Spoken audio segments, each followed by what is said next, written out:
ಆ ಸಾಧ್ಯತೆಗಳಲ್ಲಿದ್ದಾವೆ. ಯಾಕಂದ್ರೆ ಮೈಸೂರು ಏರಿಯಾ ಅದರಲ್ಲೂ ಹಳೆಯ ಮೈಸೂರು ಏರಿಯಾದಲ್ಲೇ ಅವರ ಮೇಲೆ ವಿಶ್ವಾಸ ಇಟ್ಟಂಥ ಒಕ್ಕಲಿಗ ಸಮುದಾಯ ಸಾಕಷ್ಟು ಅದ.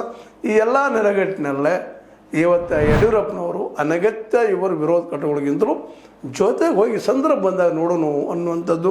ಯಾಕಂದ್ರೆ ಮೊದಲು ಅಸ್ತಿತ್ವ ಮುಖ್ಯ. ಅಸ್ತಿತ್ವ ಇತ್ತಂದ್ರೆ ನಾವು ಏನಾದರೂ ಮಾಡ್ಬೋದು, ಅಧಿಕಾರ ಇದ್ದರೆ ಏನಾದರೂ ಮಾಡ್ಬೋದು. ಇವತ್ತು ಅಧ್ಯಕ್ಷನ ಮಗ ಆದಪ್ಪ ಅಂದ್ರೆ ಮುಂದೆ ಏನಾದರೂ ಮಾಡ್ಬೋದು ಅನ್ನುವಂಥ ನಿರ್ಣಯಕ್ಕೆ ಬಂದ. ಯಾಕಂದರೆ ಈಗ ಜೋರ್ದಾರಿಗೆ ಬಂದದ್ದು ಈಗ ಅನೇಕ ಹಿರಿಯರ ಜೊತೆ ಮಾತಾಡಿದಾರೆ. ಕೇಂದ್ರದ ನಿಯೋಗ ಬಂದದ ಮಾತಾಡೋರು ಈಗಂತೂ ಈ ನಮ್ಮ ಅಧ್ಯಕ್ಷರಿಗೆ ಮೋಸ್ಟ್ಲಿ ಯಾವುದೇ ವಿರೋಧ ಬರಲಿಕ್ಕೆಲ್ಲ ವಿರೋಧಿಗಳಂತ ಇದ್ದಾರೆ ಮತ್ತು ಬೇರೆ.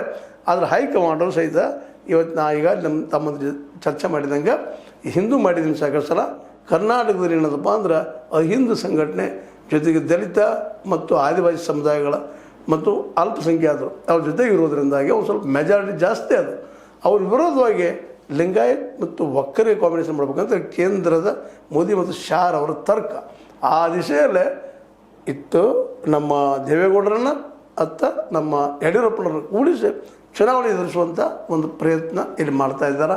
ಇಬ್ಬರು ಕೂಡಿದರೆ ಒಂದಿಷ್ಟೇನೋ ನಾವು ಅಧಿಕಾರಕ್ಕೆ ಬರ್ಬೋದೇನೋ ಅಂತೇಳಿ. ಯಾಕಂದ್ರೆ ಮೊದಲೇ ನಮ್ಮಲ್ಲಿ ಹೊಂದಾಣಿಕೆ ಆಯ್ತಪ್ಪ ಅಂದ್ರೆ ಎಲೆಕ್ಷನ್ ಸಂದರ್ಭದಲ್ಲಿ ಹಿಂದೆ 100-105 ತನಕ ತಂದಿದ್ದು ಯಡಿಯೂರಪ್ಪನವರು.